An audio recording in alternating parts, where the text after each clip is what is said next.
আন্দোলনটাও সকলে করেছিলাম, ৭১ আমি ফিরে যাব না, জুলাই আন্দোলনটা সকলে করেছিলাম, সেই স্পিরিটটা আমরা ধরে রাখি। এই হ্যালোড হলসে এই ধরনের শব্দ চয়ন আমরা না করি। মাননীয় সংসদ নেতা সেদিন বলেছিলেন যে যা কিছু প্রয়োজন সব ধরনের সহযোগিতা, সব জায়গায় রাজপথে আমরা থাকবো, শুধু আমরা দলের নাম ব্যবহার করব না, যেন সরকার পক্ষ একটা সুযোগ না পায় যে এটা দলীয়করণ হয়েছে এবং সেই জায়গায় দমিয়ে দিতে। শাহজাহান এমপি স্যার একটা কথা বলেছেন, উনি বলেছেন এটা ফ্যাসিস্টদের বাজেট। 17 বছর ফ্যাসিস্টদের বিরুদ্ধে আমরা যারা যুদ্ধ করেছি, যারা এত ত্যাগ তিতিক্ষার পর একটা প্রথম বাজেট উত্থাপন করেছি পার্লামেন্টে, এখানে ফ্যাসিস্টের বাজেট, এই শব্দগুলো, এই শব্দ চয়নগুলোর আমি শক্ত বিরোধিতা করছি মাননীয় স্পিকার। এই পর্যায়ে আলোচনায় অংশগ্রহণ করবেন ঢাকা 13 আসন থেকে নির্বাচিত মাননীয় সদস্য এবং মাননীয় প্রতিমন্ত্রী জনাব ববি হাজ্জাজ। জনাব হাজ্জাজ, আপনার সময় 8 মিনিট। Thank you. আসসালামু আলাইকুম মাননীয় স্পিকার, আপনাকে অসংখ্য ধন্যবাদ। আমি আপনাকে বিব্রত করব না আর এক্সট্রা সময় চেয়ে। অনেকগুলো প্রশ্ন উঠেছে প্রাথমিক শিক্ষা নিয়ে, গত কয়েক সপ্তাহে অনেক কমেন্টস এসেছে, নিউমারাস। 13টা তার ভেতর থেকে প্রশ্ন আমরা আখ্যায়িত করেছিলাম, যেটার উত্তর দেওয়াটা গুরুত্বপূর্ণ। আন্দোলনটাও সকলে করেছিলাম, ৭১ আমি ফিরে যাব না, জুলাই আন্দোলনটা সকলে করেছিলাম, সেই স্পিরিটটা আমরা ধরে রাখি। এই হ্যালোড হলসে এই ধরনের শব্দ চয়ন আমরা না করি। মাননীয় সদস্যবৃন্দ, ওনারা যদি চান সেই উত্তরগুলো নিয়ে নিতে পারেন। আমি বক্তব্য শুরুতেই ধন্যবাদ জানাতে চাই মাননীয় প্রধানমন্ত্রীকে, ওনার প্রথম রাষ্ট্রীয় বিদেশ সফরে উনি যে আমাদের জন্য, দেশের জন্য, জাতির জন্য যে সাফল্য নিয়ে এসেছেন। মালয়েশিয়ার সাথে ফ্রি ট্রেড চুক্তির যে আয়োজন হচ্ছে, চায়নার সাথে তিস্তা থেকে শুরু করে করিডোরে যে ব্যবস্থা নিয়ে আলোচনা চলছে, সেগুলোর জন্য ওনাকে সাধুবাদ জানাই এবং আবারও রিপিট করি ধন্যবাদ জানাই। আমরা বাজেট নিয়ে আলোচনায় আমি ছোট্ট করে বলতে চেষ্টা করব যে জিনিসগুলো আমার মন্ত্রণালয় রিলেটেড প্রশ্ন এসেছে। প্রাথমিক ও গণশিক্ষা মন্ত্রণালয়ের দায়িত্বে যেহেতু আমি আছি, সেগুলো সম্বন্ধে শুধুমাত্র আমি আমার আলোচনা সীমিত রাখবো। বৃহত্তর বাজেট আলোচনা নিয়ে মাননীয় ফাইন্যান্স মিনিস্টার কথা বলেছেন এবং আগামীতে বলবেন, মাননীয় প্ল্যানিং মিনিস্টার আজকে কথা বলেছেন। একই সাথে যেই বাজেট নিয়ে আমরা আজকে আলোচনা করছি, সেই বাজেটের জন্য মাননীয় ফাইন্যান্স মিনিস্টারকে আমি ধন্যবাদ জানাতে চাই, মাননীয় প্রধানমন্ত্রীকে ধন্যবাদ জানাতে চাই, মাননীয় স্টেট মিনিস্টার ফর প্ল্যানিং ওনাকেও ধন্যবাদ জানাতে চাই, এবং একই সাথে যারা ওনাদেরকে সহযোগিতা করেছেন ফুল টিমকে আমি সাধুবাদ এবং ধন্যবাদ জানাতে চাই। It's not the perfect budget, perfect বলতে কিছু নেই, প্রেক্ষাপটের কনটেক্সটের অনুকূলে ভালো বা মন্দ। আমি মনে করি, আমি আমার জায়গা থেকে বলছি, বিকজ আমরা ক্যাবিনেট থেকে সবাই মিলেই পাশ করেছি এই বাজেট, সম্মতি দিয়েছে এই বাজেটের প্রতি। আমি মনে করি খুবই ভালো একটি বাজেট। এটার ভুল ত্রুটি থাকতেই পারে, আমাদের সম্মানিত বিরোধী দল থেকে সংসদ সদস্যরা অনেক ভুল ত্রুটি নিয়েও আলোচনা করেছেন। তবে আমি মনে করি যে এটা দেখার আরেকটা উপায় আছে। আমি আমার মন্ত্রণালয়ের বাজেট রিলেটেড আলোচনা যায় ছোট্ট একটু কথা বলছি। আমি মনে করি এটা দেখার আরেকটা কনটেক্সট, আরেকটা পার্সপেক্টিভ আছে, বলে একটা সাহসী বাজেট, একটা কনফিডেন্ট বাজেট। এবং কনফিডেন্ট বাজেট আমি বলছি, যেটা নিয়ে অনেক প্রশ্ন উঠেছে, আমরা আয়ের উৎস অনেক কিছু নিয়ে। আমি মনে করি এটা একটা কনফিডেন্ট বাজেট, এবং আমি মনে করি যে আজকে এই হ্যালোড হলে যারা বসে আছেন, তাদের কারোর, একজন ব্যক্তিরও কোনো কারণ নেই কনফিডেন্ট না হওয়ার, সাহসী না হওয়ার। এবং সেখানে আমরা গত 17 বছর যা কিছু পার করে আজ পর্যন্ত এখানে এসেছি, তার জন্য যে কনফিডেন্স, যে সাহসের দরকার ছিল, রাজপথে আজকে এখানে খুব অল্প ব্যক্তিরাই আছেন যার নামে কোনো মামলা ছিল না, যাকে কোনো ধরনের হয়রানি হয় নাই, জেলে মাসের পর মাস কিংবা বছরের পর বছর কাটান নাই, এমন কেউ এখানে নাই, বা খুব অল্প দু একজনই হয়তো থাকবেন।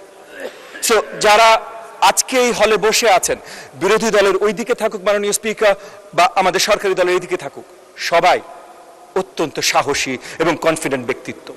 এবং সেই জায়গা থেকে আমাদের মাননীয় অর্থমন্ত্রী আমাদেরকে একটা কনফিডেন্ট বাজেট দিয়েছে, যে বাজেটটা বাস্তবায়ন করার জন্য হয়তো অনেক কিছু প্রয়োজন, কিন্তু সেটা বাস্তবায়ন করার কনফিডেন্স আমাদের মধ্যে ইনশাআল্লাহ আছে। একই সাথে আমি বলবো, এই পার্লামেন্ট অলমোস্ট 2 দশক পর সঠিকভাবে ডেমোক্রেটিক প্র্যাকটিসের একটা পার্লামেন্ট আমরা পেয়েছি। এখানে আমরা যখনই যে কথাগুলো বলি, এই কথাগুলো প্রত্যেকটা শব্দ, প্রত্যেকটা বাক্য অত্যন্ত গুরুত্বপূর্ণ। আজকে এখানে আমরা যেটা বলি সেটা ইতিহাসের পাতায় রয়ে যাবে, 20 বছর পর পার্লামেন্ট এসছে। আমরা অনেক কোটেশন করি, অনেক কিছু বলি এখানে, কিন্তু আমি মনে করি what we say here resonates beyond these hollow walls. What we say here will be quoted by posterity, and what we say here will be etched in history.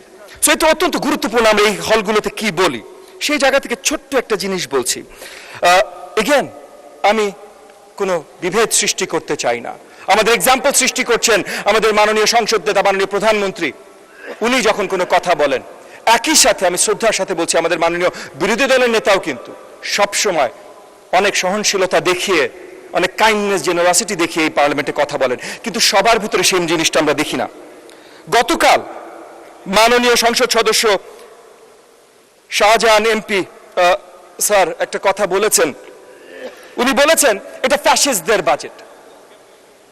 17 বছর ফ্যাসিস্টদের বিরুদ্ধে আমরা যারা যুদ্ধ করেছি, যারা এত ত্যাগ তিতিক্ষার পর একটা প্রথম বাজেট উত্থাপন করেছি পার্লামেন্টে, এখানে ফ্যাসিস্টের বাজেট, এই শব্দগুলো, এই শব্দ চয়নগুলোর আমি শক্ত বিরোধিতা করছি মাননীয় স্পিকার। আমি ওনাকে ছোট করছি না, কিন্তু আমি বলছি যে এই ধরনের শব্দ চয়ন এই বাজেটের জন্য একেবারেই শক্তভাবে নিন্দনীয়। এবং একই সাথে 2024 জুলাই আন্দোলন এটা কারোর এক পক্ষের না, সকলের। আমরা সকলে মিলেছিলাম। আমার মনে আছে 4 জুলাই 2024 মাননীয় ফাইন্যান্স মিনিস্টার ছিলেন, আমরা ছিলাম, মাননীয় সংসদ নেতা ছিলেন। আমরা একটা মিটিং এ বসেছিলাম যে এই যে কোটা বিরোধী আন্দোলন শুরু হয়েছে এটার আমরা সাপোর্ট করছি কিনা, এবং মাননীয় সংসদ নেতা সেদিন বলেছিলেন যে যা কিছু প্রয়োজন সব ধরনের সহযোগিতা, সব জায়গায় রাজপথে আমরা থাকবো, শুধু আমরা দলের নাম ব্যবহার করব না, যেন সরকার পক্ষ একটা সুযোগ না পায় যে এটা দলীয়করণ হয়েছে এবং সেই জায়গায় দমিয়ে দিতে। সো প্রথম থেকে শেষ পর্যন্ত আমরা সকলে ছিলাম। 2024-এর 28শে অক্টোবর, 2023-এর 28শে অক্টোবর যেমন আমরা অনেকে কারাদণ্ড হয়েছি, একই সাথে 26-এও হয়েছি। এখানে আছে এই যে নূর আছে, জোনায়েদ সাকি আছেন, অনেকে আছে আমরা যারা একসাথে রাজপথে ছিলাম। এখানে বাংলাদেশ জাতীয়তাবাদী দলের যারা নেতৃবৃন্দ আছেন তারা সবাই সবার জায়গা থেকে রাজপথে ছিল। আমি বলেছিলাম আমার বাজেট নিয়ে বেশি আলোচনা হবে, বাজেট নিয়ে আলোচনা করতে করতে এগেন আপনার কাছে সময় যেহেতু চাইবো না, আমি জাস্ট এতটুকুই আপনার কাছে, আপনার মাধ্যমে বিরোধী দলের সকলের প্রতি আবেদন জানাতে চাই যে জুলাই আন্দোলনটাও সকলে করেছিলাম, 71 আমি ফিরে যাব না, জুলাই আন্দোলনটা সকলে করেছিলাম, সেই স্পিরিটটা আমরা ধরে রাখি, এই হ্যালোড হলসে এই ধরনের শব্দ চয়ন আমরা না করি। আমি ছোট্ট করে যে কয়টা জিনিস বলতে পারি বলতে চেষ্টা করবো মাননীয় স্পিকার। তবে শিক্ষার বাজেট, স্পেশালি প্রাথমিক শিক্ষায় 46,729 কোটি 92 লাখ টাকা যে বাজেট বরাদ্দ করা হয়েছে, এটা অত্যন্ত গুরুত্বপূর্ণ প্রয়োজনীয় বাজেট। এখানে আমাদের আমি একটা করে শুরু করি যে কয়টা করতে পারি।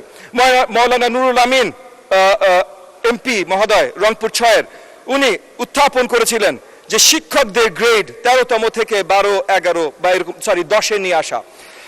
শিক্ষকদের গ্রেড নিয়ে আমরা আলোচনা করছি। এই মুহূর্তে শিক্ষকদের বেতন আমাদের বাজেটের বছরে বাৎসরিক 26-27-এ যাবে 20,428 কোটি 64 লাখ। এখানে আমরা তাদেরকে নবম গ্রেডে আনার কাজ করছি।